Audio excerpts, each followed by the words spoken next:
نہیں ہے، وہ پروردگار ہے، وہ سب کا مالک ہے، وہ سب کا خالق ہے. کوئی اس کا سجدہ کرے یا نہ کرے وہ بہرحال مسجود رہے گا، کوئی اس کی عبادت کرے نہ کرے وہ معبود رہے گا.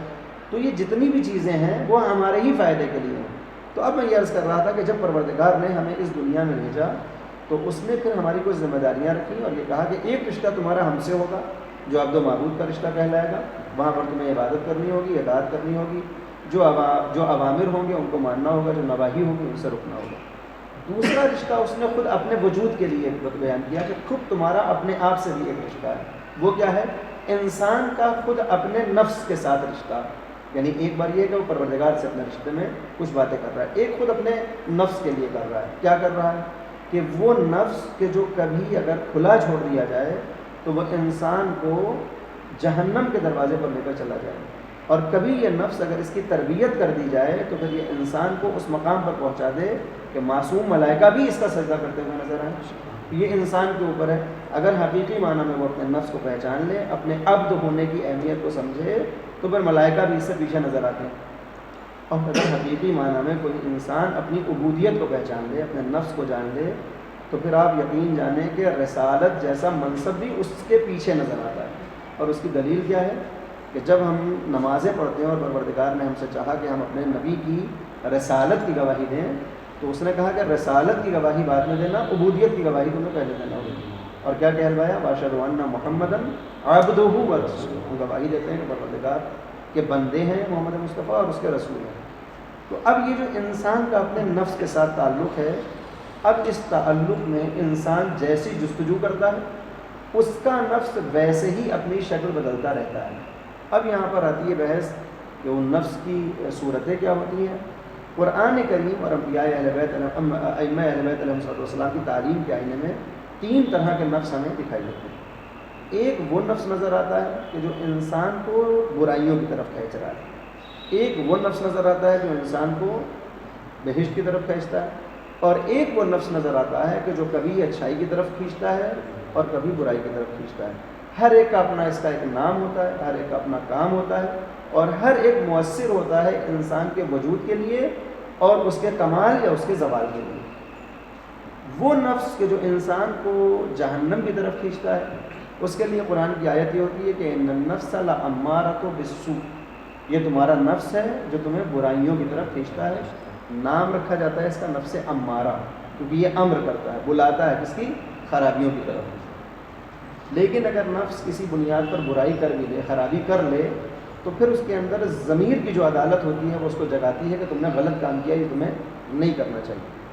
پہلی مرتبہ جب بھی کوئی گناہ انجام دے گا اس کا ضمیر اس کی ملامت ضرور کرتا ہے. کوئی پہلی مرتبہ جب کوئی گناہ کرتا ہے اس کا ضمیر اس کو جگاتا ہے. مثال کے طور پر کسی نے کبھی سگریٹ نہ پیا، بہت آسان لفظوں میں کہا، پہلی مرتبہ وہ چھپ کے بھی اگر سگریٹ پیے گا کچھ دیر کے بعد اس کو خیال آئے گا کہ نہیں مجھے یہ کام نہیں کرنا چاہیے. حالانکہ سگریٹ پینا کوئی آرام نہیں ہے اس طرح سے کہ ہم اس کو دوسرے گناہوں میں شامل کریں، لیکن میں ایک بات کہہ رہا ہوں کہ جو نفس کے لیے، عقل کے لیے بھاری چیز ہوتی ہے نفس اس کی ملامت کرتا ہے. اسی طرح سے جس نے کبھی زندگی میں جھوٹ نہ بولا ہو، پہلی مرتبہ جب وہ جھوٹ بولے گا تو اس کا نفس اس کی ملامت کرے گا. حالانکہ بعد میں یہ گناہ جب اس کی عادت میں آ جائے گا اور لگاتار کرتا چلا جائے تو پھر اس کا نفس بھی خاموش ہو جاتا ہے اور پھر ضمیر کی عدالت میں کوئی کام نہیں کرتی. لیکن پہلی مرتبہ میں بہرحال یہ ملامت ہوتی ہے. اگر نفس کی ملامت پر انسان جاگ جائے، گناہ تو کر دیا، نفس امارہ لے کے گیا اور گناہ کرا دیا، لیکن جب اس کا ضمیر جگا رہا ہے اور ملامت کر رہا ہے، اسی ملامت کے موقع پر یہ مصلی بچھائے اور کہے استغفر اللہ واسألہ التوبہ، اور یہ توبہ کے دروازے پر آ جائے. جیسے ہی یہ توبہ کے دروازے پر آئے گا پروردگار اس نفس کو نام دے گا نفس لوامہ کا. اور اب یہ اتنا محترم ہو جائے گا کہ سورہ قیامت میں غالباً پروردگار اس نفس کی قسم کھاتا ہے، لا اقسم بالنفس اللوامہ، کہ میں نفس اللوامہ کی قسم کھاتا ہوں. یہ اتنا اہم ہے نگاہ پروردگار میں کہ اب یہ لائق قسم ہو گیا. حالانکہ گناہ کر کے آیا ہے، مگر چونکہ گناہ پر پچھتاوا ہے لہذا اس کو نفس اللوامہ کا نام دیا گیا. ایک مرتبہ انسان کا نفس اتنا طیب و طاہر ہو جاتا ہے کہ وہ گناہ کرتا ہی نہیں. امارہ تھا، اس نے گناہ کیا، لوامہ تھا، گناہ کے بعد ملامت. لیکن تیسرا وہ مقام آتا ہے، وہ موقع آتا ہے کہ جب بندہ گناہ کرتا ہی نہیں ہے بلکہ صرف نیکیاں انجام دیتا چلا جاتا ہے. اس نفس کو علماء نے اور سالکین و عارفین نے نام دیا نفس زکیہ کا، کہ یہ نفس جو ہوتا ہے یہ تزکیہ شدہ ہوتا ہے. یعنی اس کے اندر صفائی ہوتی ہے. اگر انسان اپنے نفس کا تزکیہ کرتا چلا جائے گا تو پھر وہ نفس زکیہ کی حدوں میں شامل ہو جائے گا. نفس جس کی بات چل رہی ہے کہ نفس کی بیماریاں کیا ہیں، نفس یعنی بھئی روح ہے، اس فرق کے ساتھ کہ جب اگر جسم الگ ہو روح الگ ہو تو ہم اس کو روح کا نام دیتے ہیں. جب یہ روح اور جسم آپس میں التقاط اور امتزاج پیدا کرتے ہیں تو ایک کیفیت طاری ہوتی ہے اس روح کے اوپر. اس کے بعد اب اس کو روح نہیں کہا جاتا بلکہ اس کو نفس کا نام دیا جاتا ہے. کیوں؟ کیونکہ روح کا تعلق ہے پروردگار سے اور جسم کا تعلق ہے اس مادی دنیا سے. یہ بالکل واضح ہے کہ جب حضرت آدم کا خمیر بنانا ہوا، ان کا پتلا بنانا ہوا تو زمین سے مٹی گئی ان کے مجسمے کے لیے، اور پھر پروردگار کہتا ہے وَنَفَخْتُ فِيهِ مِن رُوحِي کہ جب میں اس میں اپنی روح کو پھونک دوں. تو روح کے لیے وہ لفظ استعمال کر رہا ہے اپنی روح، یعنی اس کا تعلق پروردگار سے ہے اور خاک کا تعلق زمین سے ہے. لہذا جو چیز پروردگار کی ہے اس سے گناہ صادر نہیں ہوتا. لہذا روح کبھی کوئی گناہ نہیں انجام کرتی، روح کبھی سرکشی نہیں کرتی، روح کبھی طغیانی نہیں کرتی، روح کبھی اللہ کی معصیت نہیں کر سکتی. اس روح کو معصیت کرنے لائق بنانے کے لیے، یعنی کہ روح کب معصیت کرے گی، کب گناہ کرے گی، جب اس کا تعلق جسم فانی سے ہو جاتا ہے. جیسے ہی اس روح کا تعلق ایک جسم مادی سے ہوتا ہے، اب وہ جو کیفیت روح بتا رہی ہوتی ہے تو اب کہتے ہیں اب یہ روح نہیں، اب اس کو نفس کا نام دیا جائے گا. اسی لیے اگر آپ غور کریں، حالانکہ ابھی کہتے ہیں الکلام یجر الکلام، بات سے بات نکلتی چلی جاتی ہے، اسی لیے قرآن میں جہاں جہاں موت کا تذکرہ آتا ہے وہ یہ نہیں کہتا کہ میں روحوں کو مارتا ہوں، نہ وہ یہ کہتا ہے میں جسموں کو مارتا ہوں. جہاں بھی تذکرہ آپ کو ملے گا وہاں نفس کا نام آتا ہے. کل نفس ذائقۃ الموت، 3 مرتبہ یہ فقرہ قرآن میں موجود ہے. کل نفس ذائقۃ الموت، کل نفس ذائقۃ الموت. ایک مقام پر کہتا ہے ثم الینا ترجعون، تمہیں ہماری طرف پلٹ کر آنا ہوگا. سورہ زمر میں غالباً وہ کہتا ہے اللہ یتوفی الانفس حین موتہا، وہ اللہ ہے جو نفسوں کے اوپر موت کے وقت وفات طاری کرتا ہے. تو یہ جو موت کا معاملہ ہے یہ روح کے ساتھ نہیں ہے، یعنی روحوں کو نہیں مرنا ہے، کیونکہ روح ایک موجود مجرد ہے اور یہ ہمیشہ کے لیے زندہ ہے.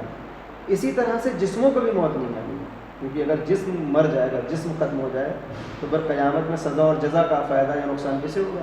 اور ہم یہ دیکھتے ہیں کہ پروردگار نے کہا کہ نہیں، تمہارے جسم فنا نہیں ہوتے، مرتے نہیں ہیں. قیامت کے دن کو جب وہ ترسیم کرتا ہے سورہ قیامت میں تو وہ کہتا ہے کہ تم کیا گمان کرتے ہو، تمہاری ٹوٹی ہوئی ہڈیاں، برادر کی بھی ہڈیوں کو واپس نہیں لاؤں گا؟ بالکل آئیں گے. بلا قادرین علی ان نصبح بنانا، بلکہ تمہاری انگلی پہ پڑے ہوئے نشانات بھی واپس آئیں گے. تو یہ جسم تو نہیں مرنے والا ہے، جسم تو آئے گا روز قیامت. روح بھی نہیں ختم ہوگی کہ وہ روح الہی ہے. تو پھر یہ موت کا اثر کس پر ہوتا ہے؟ اس کیفیت پر ہوتا ہے جس کو ہم نفس کہتے ہیں. لہٰذا یہی وہ نفس ہے جو روح کو گناہوں کی طرف مائل کرتا ہے. اگر اس نفس کو رام نہ کیا جائے، اگر اس نفس کو قبضہ نہ کیا جائے، اگر اس کی بیماریوں سے نہ بچا جائے اور اس کو پاکیزہ نہ کیا جائے.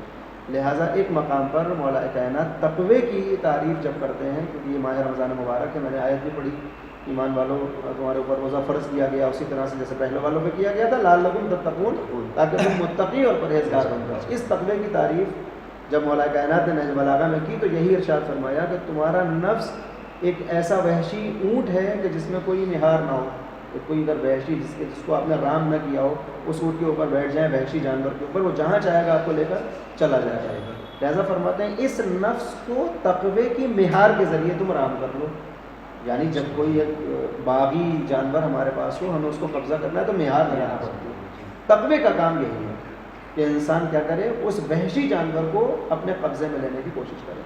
یہ کب ہوگا؟ کہ جب ہمیں معلوم ہو کہ اس نفس کے باغی ہونے کے اسباب کیا ہیں.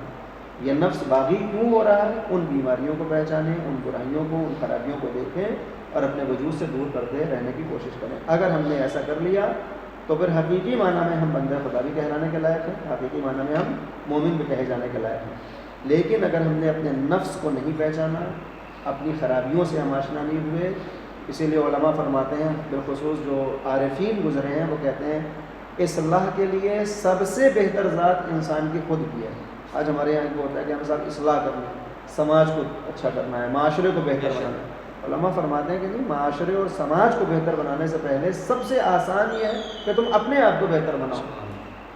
بڑا مشہور ہے کسی مرجع وقت کے لیے کہ وہ کہتے ہیں کہ میں جب جوان تھا، 20 سال کی عمر تھی میری، 25 سال کی، اور ایک جذبہ تھا خدمت کا، تو میں سوچتا تھا میں دنیا کو بدل دوں گا.